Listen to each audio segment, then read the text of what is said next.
Si je dis aux enfants on va travailler sur une fiche, si je dis on va faire un jeu, là tout de suite l'enthousiasme monte en flèche.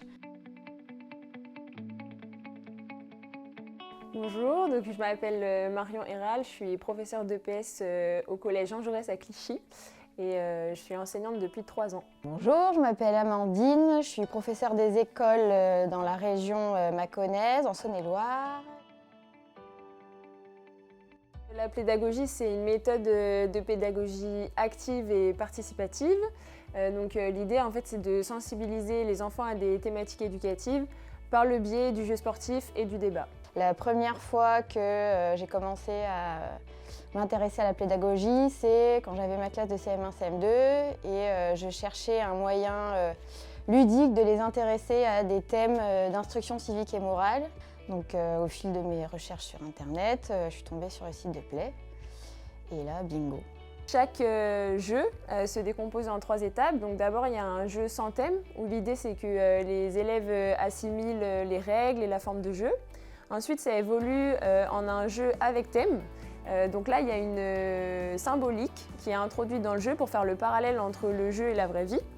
Et enfin, ça débouche sur un débat où en fait le but c'est de revenir sur ce que les élèves ont vécu dans le jeu, les émotions, les expériences, pour leur transmettre les messages clés, les contenus liés à la thématique. Et dans le cadre de la séquence sur le handicap, on est parti d'un jeu du béret classique, sauf que arrive derrière le jeu avec thème où on modifie quelques variables.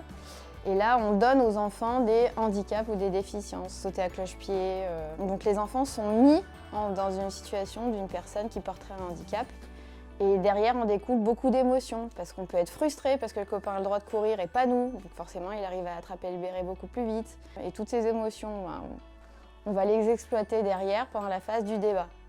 Et le fait que les enfants ressentent avec leur corps et toutes ces émotions pendant le jeu avec thème fait que le débat est extrêmement riche.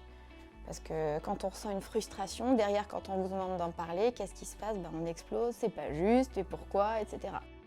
Et de là découle toute une réflexion des enfants qui ont pu expérimenter par eux-mêmes. Pour mettre en place une séance, il y a quand même besoin de s'approprier un petit peu la séance. Donc même si ça peut paraître un outil clé en main, c'est important pour être en confiance de bien s'outiller sur la thématique. Pour ça, il y a une fiche thématique dans tous les kits qui reprennent les enjeux principaux, les définitions, les grands contenus. Et puis après, il faut se lancer avec les élèves et puis on s'adapte petit à petit.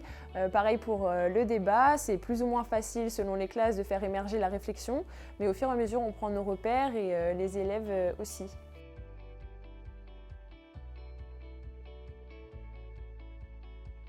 Ce qui est le plus intéressant et important pour moi avec la méthode de P, c'est que les enfants sont vraiment acteurs de leur apprentissage. Pendant les débats, ils apprennent à écouter, à remettre en question leurs a priori ou leurs idées préconçues. Ils échangent beaucoup. Il faut aussi accepter d'être critiqué, ce qui n'est pas forcément super évident. Et une deuxième chose qui est un peu parallèle, c'est le savoir jouer, qui finalement n'est pas du tout acquis pour tous nos élèves. Et il y a un gros travail à faire sur le respect des règles, le fair play, la bienveillance, sur le respect de la parole des autres aussi dans le débat. Et donc finalement, c'est un outil que je trouve transversal pour la formation de nos élèves. Je trouve que la méthode, elle leur apprend vraiment à penser différemment. Et en ça, pour moi, elle est hyper efficace. Pour moi, le plus important, c'est qu'il faut accepter d'être déstabilisé par les enfants.